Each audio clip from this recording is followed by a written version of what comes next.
Okay, got it. All right, it's preparing the live stream right now.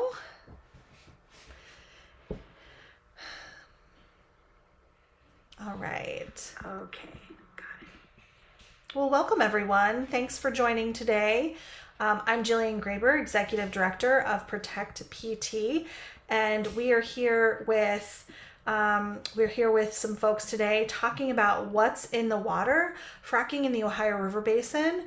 So we're here with Barbara Arrindell and Joanne Kilgour, and we're going to talk about this new publication that they helped put out. But first, let me just introduce you to Barbara and Joanne. So Barbara is in Beach Lake, PA, which is Damascus Township, and has a Bachelor's of Science degree in bioengineering from Columbia.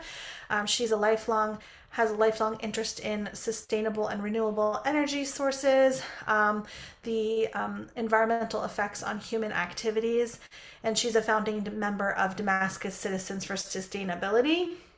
And so we're going to be talking to her about this publication that she was instrumental in putting together and really spearheaded this whole thing. You'll see it up on the screen here. And then Joanne Kilgour, she's the executive director for Ohio River Valley Institute, ORV, who we had Ben from ORV on previously on our Lunch and Learns. And she is an environmental lawyer and nonprofit professional with a passion for justice and democracy. Informed by her work with the Center for Coalfield Justice and Sierra Club Pennsylvania chapter, Joanne is committed to securing social, economic, and environmental policies that support communities while demanding long-term structural change. So thank you to Barbara and Joanne for joining us today. And I'm going to go ahead and let me see if we can go to the next screen here.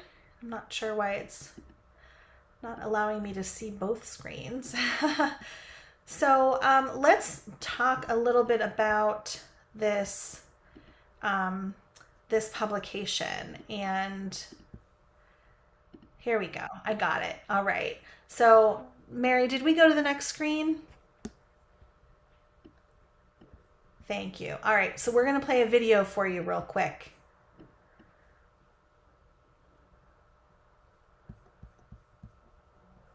Mary, I think your volume has to be up.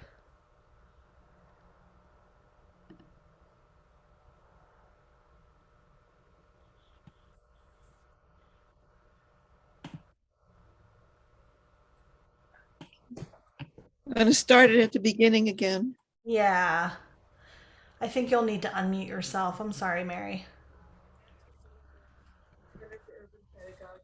What's in the Water poster that we distributed about 18,000 starting in 2010. It covers how hydraulic fracturing works and how it can affect the water you drink. It was focused on the Delaware River Basin, which is this map, and Delaware River Basin facts in here. Now we produce an Upper Ohio River Basin version, second version of this, that covers the Upper Ohio River Basin in Pennsylvania, Ohio, and West Virginia, with similar facts about what's in the water, how hydraulic fracturing works, how it can affect the water you drink. But the focus on the Ohio River Basin is clear in the map, in the timeline, including removal of municipal rights within the basin, and then the inside has all the details of what can happen and what you can do. Then when you open the page, just like the original, is a huge poster of Don't Drink and Drill, which covers everything from what happens from the leasing, all the different processes, how it all works, what are the impacts, and how it comes out that even in the cities, you have impacts from water impacts, gas, the distribution systems, and so forth. And in our new poster, we have the ability of local groups to add your information so that speaking from your home is the strength that you have with clear information, verified reference, and we can make something different happen in our future. Thank you.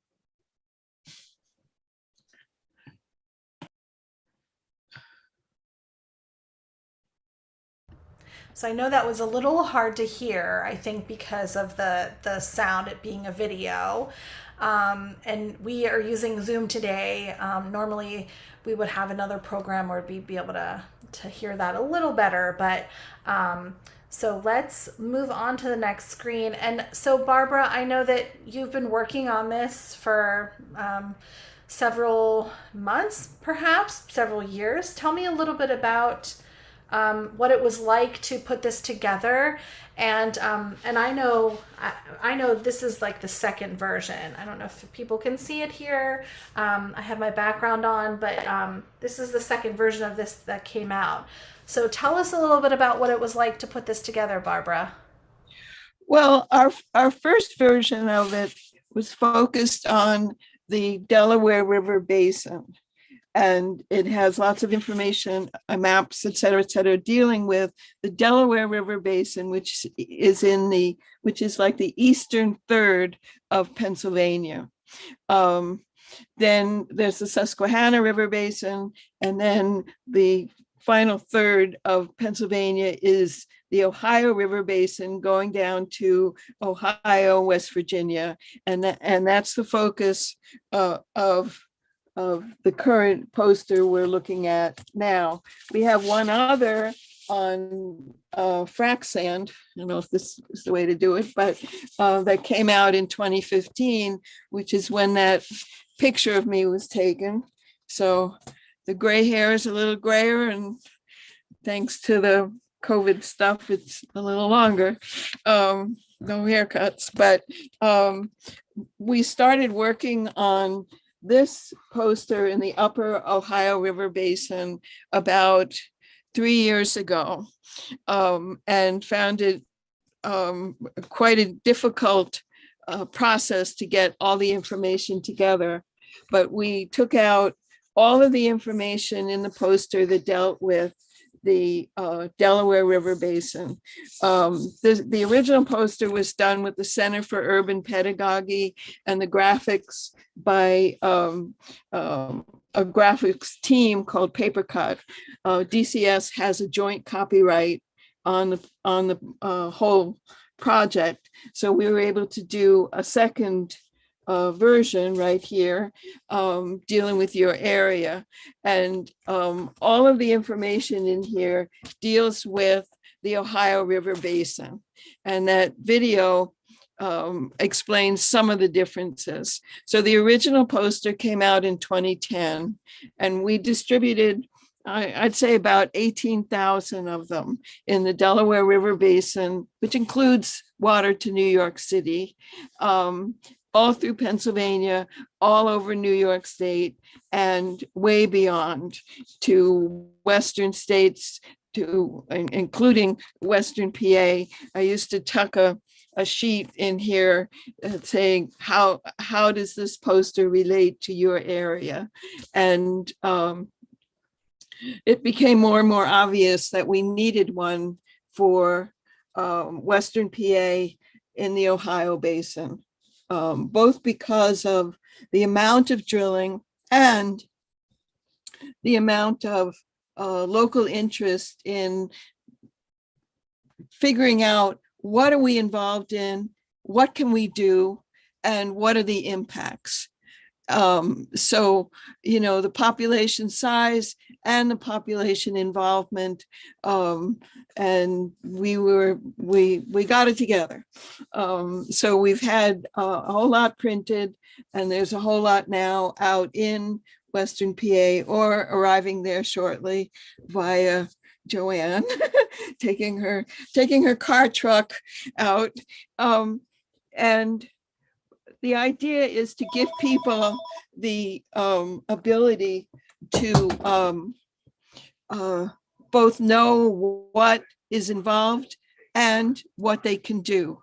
Because with knowledge, you have a baseline of solid ability to react. Without knowledge, you're dependent on others. And they often, like the gas and oil companies, do not have your interests at heart, do not have your community's interests at heart. And we believe, and I totally personally believe, this is not a quote unquote politics situation.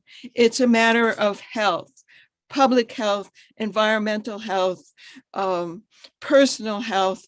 What your children, your grandchildren, they don't have clean air, they don't have clean water, the land gets contaminated, you can't have a garden. Local food production can be a very big source of food, but not if it's contaminated.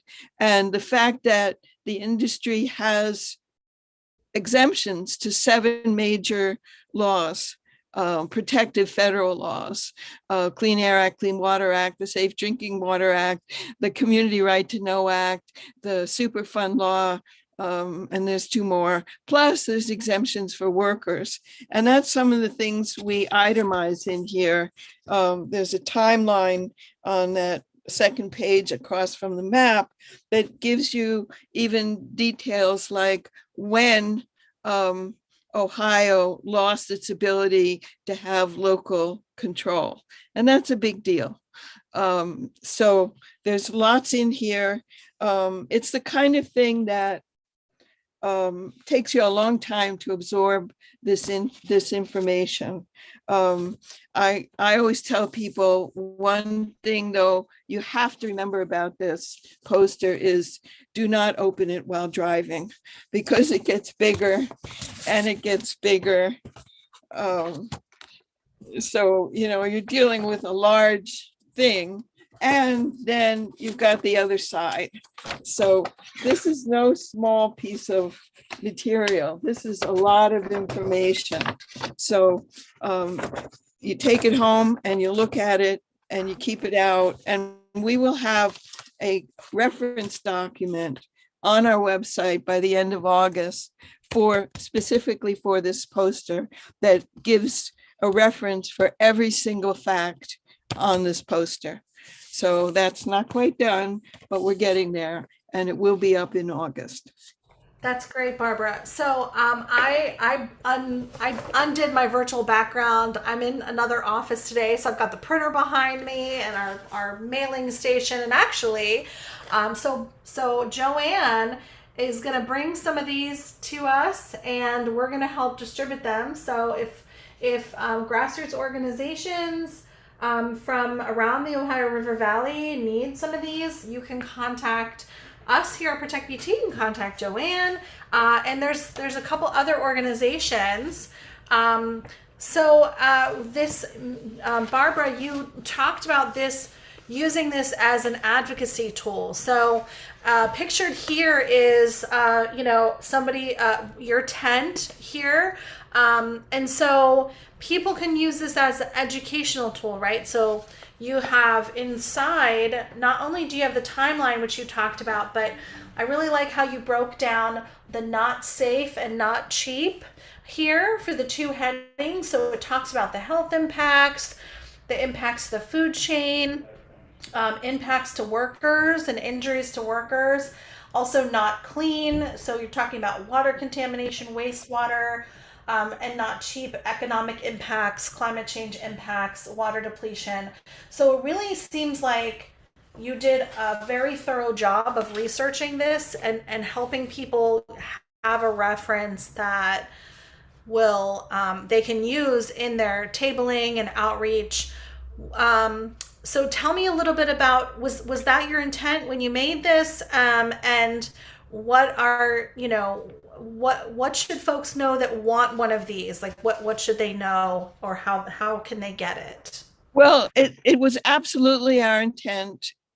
We had applied for a grant that included producing this poster and small amount of money towards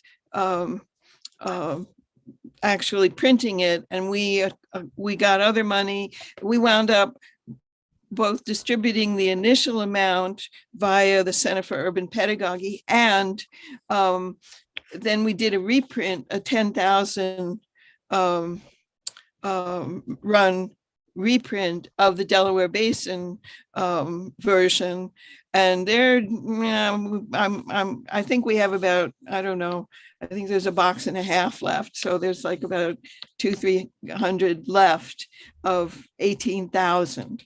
Wow. They went all over the country, huge amounts to New York City, all over New York State, which now has a ban of frack drilling, all over the Delaware River Basin, which now has a ban of frack drilling. We're working on another aspect of that, which is the DRBC, which is a geopolitical overlay that controls things like drilling, et cetera, that happen in the Delaware River Basin. They want to import frack waste. Why? They banned drilling because it's toxic, and now they want. But that's that's what we're working on right now. But there's a ban of high volume hydraulic fracturing in the Delaware River Basin. Now, in a place like the Ohio Basin, where there's so much drilling already, you want to put up the map. Can you put one more? I think it's on the next slide. Yeah, there you go. That map shows some of a good portion of the drilling in Western Pennsylvania, in the Ohio Basin, Ohio, and West Virginia. You can see the state lines. You can see the impact areas. And once this drilling is already in, of course, you're not going to prevent drilling. Plus, in a lot of this area, you have a very complex situation with previous coal mining and legacy pollution from that, and legacy environmental layer connections that complicate things. But what's detailed in the poster is the processes, what the impacts of the processes are, and some of what you can do about it. Now, every state, unfortunately, has different laws. I mean, state laws are, let's approach it this way. The federal laws are a floor. State laws can put more restrictions on the processes than the federal laws. So the states can come along and say, okay, let's take out the exemption for the Community Right to Know Act from that's in place in terms of federal. So we will know what the companies are using, so we know what to test for in our water. There are existing laws in Pennsylvania, Ohio, and West Virginia that are not being enforced. Localities can make sure they know what their local laws are and get them enforced. You might have to hire lawyers and go after them that way, but you're within your rights to both find out what your rights are and then fulfill them in terms of enforcement. So that's a big deal. Now, on the back of the poster, on the bottom right here, I know this is backwards in the camera, but there's a place for local organizations to put their cards or stamp. Yeah, right there. So that you can really use this as an advocacy tool to bring it back to your local organization. And that was our intent from the beginning, is to both spread the knowledge and tie it back to localities and local organizations. This is way too big to be something that's handled by one organization down from the top. It has to be locality based. NIMBY, not in my backyard, is so powerful, especially if you act on it. You are approaching these dangers from your home. This is your point of strength. And that has always been our focus, to have knowledge, serious, verified knowledge, science put out there, not propaganda, not assumptions. We're looking at actual facts, and then to have it be able to be used by locally based organizations, individuals. It's amazing what even one person can do with real facts at their fingertips. Yeah. And we had the first version of this that you made, and with the insert, right, the Delaware River Basin, which I'm glad you still have some of those. But we were putting these out in different initiatives that we were doing. And we loved the fact that it was a poster too, so people could kind of see the whole scale of the development. But what you were talking about, Barbara, with the federal rules being the floor, and that we should expect more from our states. I know that some states in the Ohio River Basin are not following even the federal floor, and as we as folks that live in this area, want more. And even in the state of Pennsylvania, I know you had talked about some states are not following this. We have seen the last year many people going through the Attorney General's office regarding some of the environmental crimes that have been happening in our state. And it's really unfortunate that it's taken 10 years, over a decade, for these environmental crimes to finally come to light. It's at the point where people are being prosecuted, or people are coming up more like it with settlement agreements. But Joanne, how did you hook up with Barbara? How did you get involved with this poster? So we're really interested in just helping to support new research coming into the area to help with any ongoing advocacy campaigns. And I was able to connect with Barbara and Damascus citizens to, just think about how we could tell the story of their strategy in the Delaware now that there is this new resource for the Ohio River watershed. And, so our interest really is in helping groups that might find this useful get access to physical copies of the poster, and have any kind of conversations about how it could plug into their campaigns. So I know that there are, regionally, there are a ton of campaigns that not only is your organization involved in and spearheading, but many other organizations in the region around the hazardous waste issues and hazardous waste loophole, and the waste barging issues I know are really significant along the waterways. So, we just really wanted to help try to bridge the gap between a resource that exists and ongoing campaigns, and help to provide that kind of connectivity, so that if this is a resource that we think it is, that could just be really useful to provide another visual tool. And it's like a reference book in a poster form.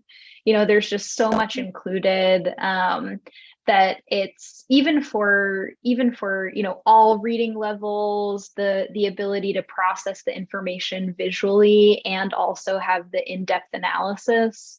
I think it could just be great as more events are starting to happen in person, like fairs are happening again and more tabling events, that it's the perfect thing to put out on your table at a fair or at a farmer's market, at a local event, where people who may not have exposure to these issues are walking by and can still benefit from, all the way down to the 101 level information that's included, to some of the more in-depth pieces about the regulatory and legal structures and some of the chemistry that's involved. So that's kind of our engagement. This really was a project of Damascus citizens, but we're just trying to help with the delivery mechanism and help tell the story.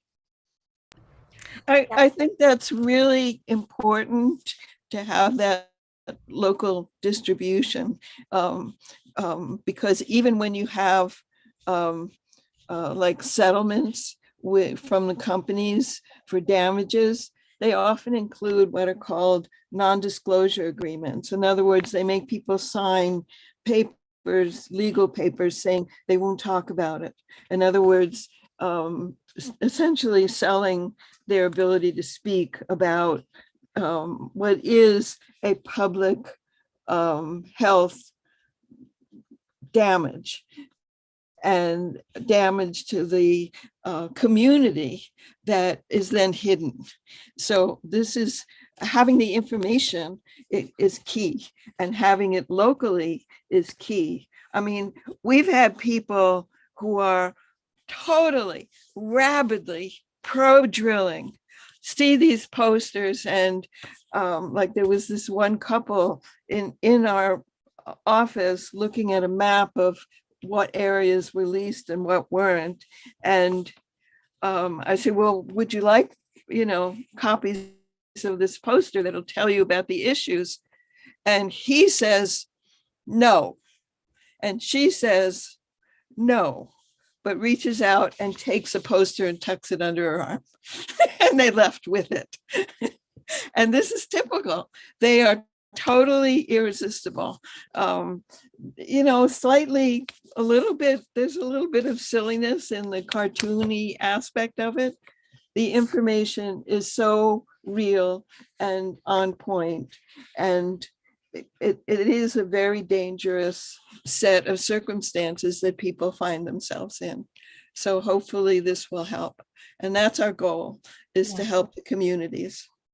Well, and I think it's important to note that a lot of communities don't know these dangerous circumstances until they're faced with them. And at that point, it's too late to really do anything about it. So that's why I really like this publication. I think that, number one, I think that, Barbara, for you to have the forethought that, well, so many grassroots organizations could use this and we need to distribute X amount, or, we have, and just printing out all these things for us to use as individual organizations and groups that are working, I think is really tremendous. I know we work with some folks in Ohio and West Virginia along the Ohio River. And they're doing a lot of tabling this year at different state fairs, and this is a really wonderful thing for people to take home and to really look at, and to understand that, well, wait a minute, there are things that we can do. We need to get connected as people, right? So I think step one is getting your hands on one of these. And so I think we're going to talk a little bit about how to do that. And then step two is distributing them to at local fairs. And, we have a fall festival coming up here in Penn Township. So we're going to take them there. Any kind of tabling event. We're actually having an event tonight, talking about this pipeline that's going to be coming through our community. And the horizontal directional drilling that's going to be happening, and the fracking that's going to be happening, that's going to connect that pipeline. And so for us to have something that really explains all that and people can take home with them and look at. And I think also this is such a large scale operation. So when you have a frack pad in your neighborhood, it is massive. I mean, really, I say massive. It's huge. And there's tons of truck traffic, tons of air impacts, water impacts, light and noise. And so for people to see that for the first time, it's actually really startling. And I like that the poster is so large because to me, like number one, it can not be as enormous as the impact that it illustrates, and it cannot be as enormous as the well pads that come into our neighborhood, but it is so large that it's hard to ignore. And I feel like that is I don't know if that was intentional or not. But it's as immense as this problem. Yeah, yeah, yeah. As you say, it is something that has an impact. And the fact that all the chunks of information are little discrete chunks that you can look at one and digest, and eventually, like this coming month in August, we'll have the reference document up, and you'll be able to check references on every single piece of information in here. And it is very thoroughly researched and gone over by scientists. Dr. Ingraffia, who's one of the advisors for the Ohio River Valley Institute, he went over this thoroughly. So we had his help. We had help from other scientists, from places that track population in the Ohio River Valley, and so on and so forth.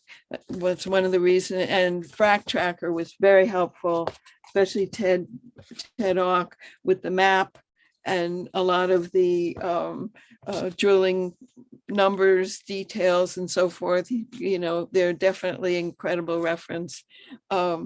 So having verified facts is power. And that's what we wanted to distribute. Yeah, I feel like that's also another important point. As individuals and as small organizations, sometimes we don't feel like we have a lot of power. So definitely arming ourselves with the facts is a great way to get that power. So I really appreciate all of the thought that you put into this. And so, you know, you mentioned this little box here, which is really great. So, like we're probably going to do, we have stickers that we'll probably put here with all of our individual organization information. You know, I would suggest other people could do the same thing. Just kind of, you know, they have like those large address labels. So we're probably going to print some of those large address labels out, and we're going to stick them here. And that way people know how to contact the local group, which is so important. I mean, we get calls sometimes from all over, all over Pennsylvania, sometimes in Ohio, people asking, well, this new thing is happening in my backyard. What do I do? And so to be able to have a resource that we can just send to them. Yes, so you're putting up one with a business card. People could get, you know, printed business cards and glue them on. I mean, there's so many things that you could do with this. Stamp even. You can do a stamp. Right. Yes. Or your sticker idea is perfect. Yeah, absolutely. So it looks like up on the screen we've got existing campaigns and organizations so in the Ohio River Valley. So there are a bunch. There's many of our partners here. You know, so we've got some information on. Barbara talked about the waste barging issue, or I'm sorry, Joanne talked about the waste barging issue. That's something that we've been working on for quite a while. And also the Concerned Ohio River Residents, they've been working on the issue even before us, as well as closing the hazardous waste loophole. I know our friends at CCJ have been working tirelessly on that effort. And then there's an Eyes on Shell here. So that is tied to the petrochemical, the Shell petrochemical plant that is going to be going online here very soon, I believe. And so we've got some great organizations up here on the screen for folks that want to connect with people. You can also connect with Joanne. Joanne, how could people get in touch with you about getting one of these or several, lots of these posters? Yeah, so I think we have a survey in development that people can fill out if you. Oh yes, great. So there's the link to access the survey for distribution. So there are a couple of different ways. One is if any organizations located in the region would like to have physical copies of these in quantities that might not be realistic for mailing, feel free to fill out the survey and then we can coordinate getting you a box of posters or, a significant amount. And I will also be leaving some boxes with organizations in the region so we can coordinate drop offs through joint tabling events, or, I know that a lot of us see each other at various meetings or events, and we can do the handoff that way. But the survey is really important so that Barb and her organization can track the distribution and also the impact. One of the things that's really important for us in this movement is to be able to tell the collective story of our work and our impact. So, part of the reason that there's the survey is to be able to really map out who is using this resource, how can we talk about our, kind of collective impact in the region, and try to get a sense of amplifying all these campaigns and how water and health and impacts are really one of the key things that brings together a lot of the work that's happening throughout not only this region but also other parts of the country that are impacted as well. And there's one more thing that I want to mention is that reach out to artists. Damascus Citizens for Sustainability, DCS, is the entity that the movie Gasland is dedicated to. Gasland is an Academy Award nominee for nonfiction documentary in 2010. Well, we didn't win, but nominee is pretty substantial. And also, it was the beginning of 2010 that the original Delaware River Basin focused What's in the Water poster came out. So, there was a certain synergy between the two. Artists, filmmakers, painters, sculptors, performance artists, these are people with tremendous creative energy who are often very concerned and very aware of environmental effects and damages done by fracking, and take advantage of their talents. I mean, as an artist, don't take advantage of them, but include them in your planning and in your possibilities so that the community is aware of their activities, and, you can add the posters to their activities. And that way it just spreads further and further. There was a study done about the impact of the movie Gasland worldwide.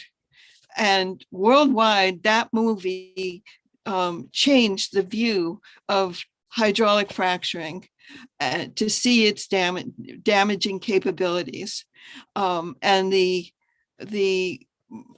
information about hydraulic fracturing and the potential damages has gone faster than anyone ever expected it to do, because a lot of the both widespread distributed information uprising and the involvement of artists.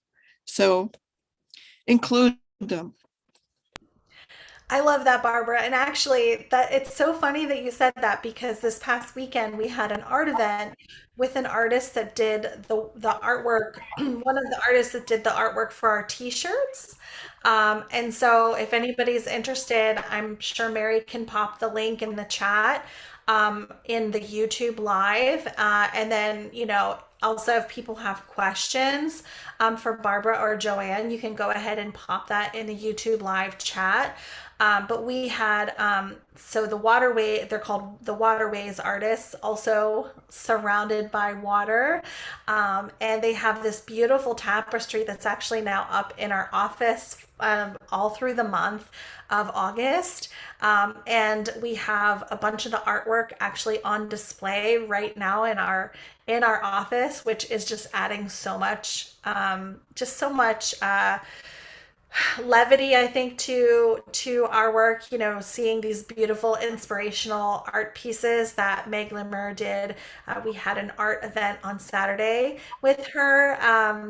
She's a Philadelphia artist that came in for this art gallery event, and again, they did our t-shirts. Really took time to understand our story and the stories behind the work that we do. And if you haven't seen the Waterways poster, we have some of those we can ship out to folks. I believe she's selling them for $25. They're a huge poster of this beautiful, intricate artwork that she did. And it's really amazing to see the impact. They tried to really depict the impact of the oil and gas industry in our state and to our waterways. So again, a lot of focus on water, because water is our most precious resource, right? As humans, we can't survive without water. And so I think it's important to focus on that. And I will say too, yes, last week I did a presentation with a local group, and one of the things that we pulled out is a statistic about the amount of violations that have happened from the oil and gas industry. And Barbara, when you were talking about Gasland and all the things that all the things that happen around oil and gas development, it made me think about that, because I hear sometimes that, oh, well, when that movie came out, that that was 10 years ago or so. And, the oil and gas industry has learned so much since then, and it's so much better now. And really, so I would encourage folks to go to Frack Tracker. They have a great graph on their website. We could even link it potentially here, but they have a graph that shows how many wells and how many violations per well. And it's actually gone up so tremendously within the last couple years. So they're not getting better at what they're doing. And you'd think after 10 years that they'd learn a thing or two, but we just had a story last week about a frack out that happened in Greene County. So this is contamination to our water is still happening. And so if it happens to our water, it's going to happen to our food and our soil and and the milk that we drink from cows. If we drink cow's milk, if the cows are drinking or eating contaminated food, contaminated grass, drinking contaminated water, we're going to be then ingesting that contamination. And so it gets into our food chain, and it gets into our everything. So I'm really happy that you were able to come with us and that you sent us these copies of this ahead of time. Joanne, we want to help distribute these in smaller quantities. We can certainly ship some out in smaller quantities for folks that want them. So if you're interested, you can fill out the survey that's on the screen. It's just a really simple Google form. And once you fill it out, we'll get information about how to get you the poster. And if you have any events coming up in the summer or fall, you're going to need this to tell people about the impacts to your community. And then you can also, we're going to hang a poster on our wall. So you can see the large size of the poster. I think I even need to back up so you can see it all. Can't get it all on one screen. Right. Well, that's why I say don't open it while driving. It'll cover the Major windshield. point. Yeah, really. Even if it's the passenger opening it. The thing is, all the information in the poster is in little digestible chunks. So you can do it a little at a time.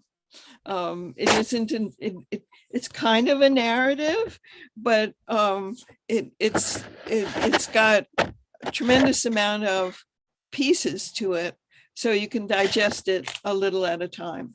And that's important, because in order to understand what's going on and what might be the impact, you have to have these facts. And the industry, because it has the exemptions to all these protective laws, including exemptions from OSHA requirements for the workers, which a lot of people don't realize.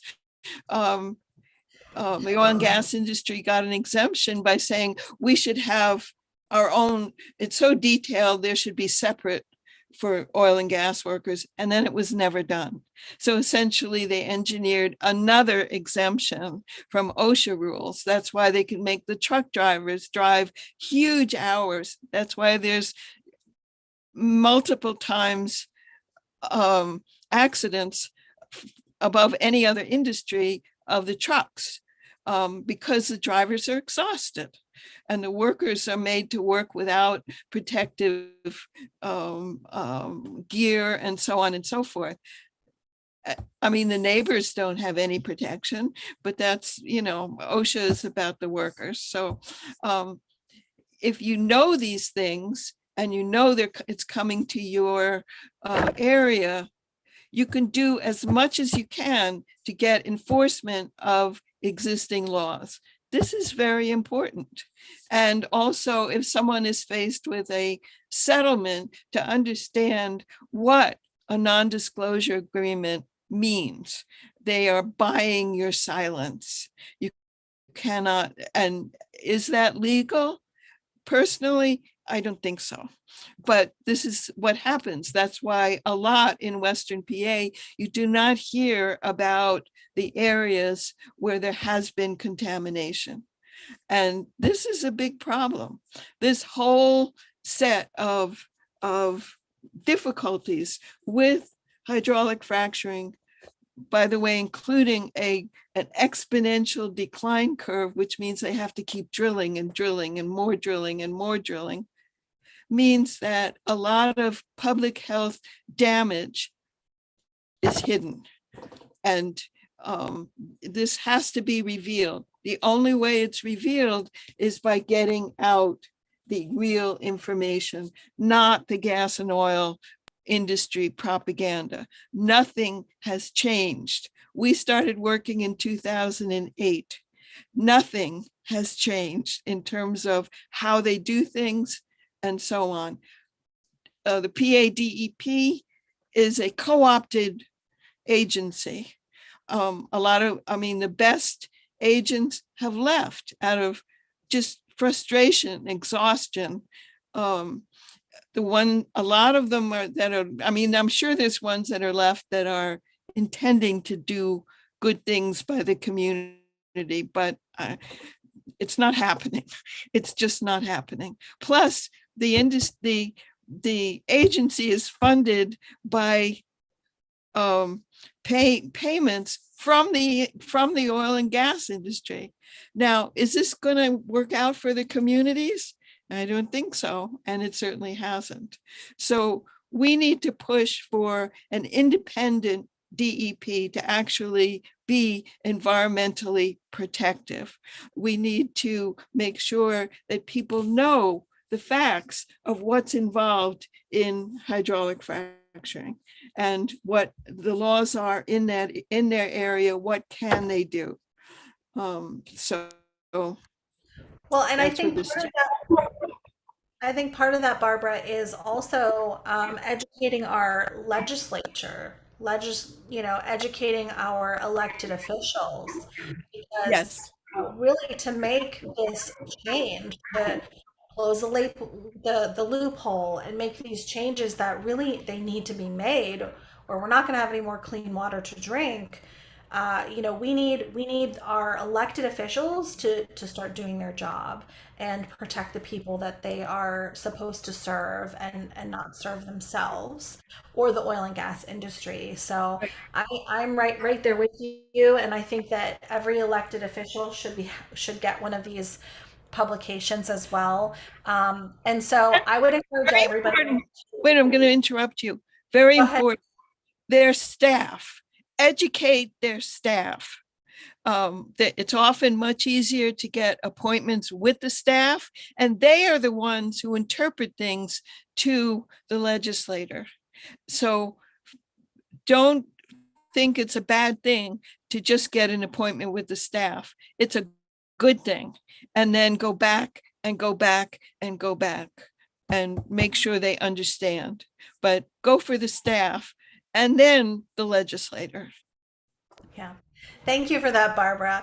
All right. Well, before we hop off, I want to, Joanne, are there any closing thoughts that you have on the publication, or how to contact you about getting one of these? Yeah, so I just want to, thank you for hosting this event, and thanks to Barb and Damascus Citizens for producing this really wonderful resource. I can be reached at Joanne at Ohio River Valley Institute.org. And I'm also pretty easy to find on our website. So if that is hard to write down right now, you can go to our website and contact me.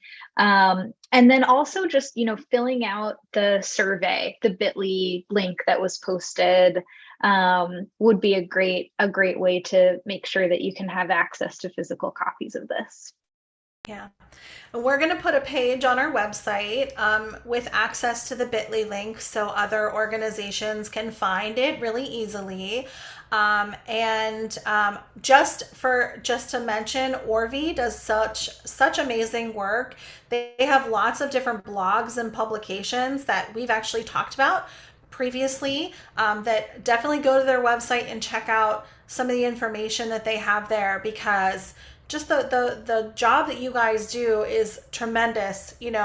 Any information that people would want to know about the economic impacts, about oil and gas development, there's so much research and good information there that I think anyone that's learning about this subject for the first time, or maybe is like, oh, I know this is really bad, but how do I talk to folks about it? How do I talk to my neighbors about it? Orvie has got some really wonderful publication with some good talking points there. And then, of course, this has all of them, so you can give your neighbors and friends this publication as well, and you can get it through the survey. We also have, if you guys wouldn't mind popping up real quick, the last screen, so we also have a survey. We suggest people subscribe to our YouTube. That way they'll get notifications when we go live and when we have new live streaming, as well as our Facebook, and fill out our survey for the Lunch and Learn, because we want to know what kind of content you all want in the future. And then if you wouldn't mind, slip to the last screen here. Again, next month we're going to have, I just need you guys to flip to the last screen. Next month we're going to have, thank you, tentative topic on urban greening. So that our next Lunch and Learn is going to be August 30th. So please tune in for that. It'll be at noon. So it's always the last Tuesday of the month at noon. And thank you everyone for joining us today. Have a wonderful afternoon. Enjoy your lunch if you haven't had it yet, and get one of these posters or multiple posters. That way you can distribute them to your neighborhood at neighborhood events and friends and family. So thank you, Barbara, for your tremendous work. Thank you, Joanne, for helping to get these out there to everybody, and all the work that you guys do at Orvie. Thank you so much. Have a wonderful afternoon, everybody.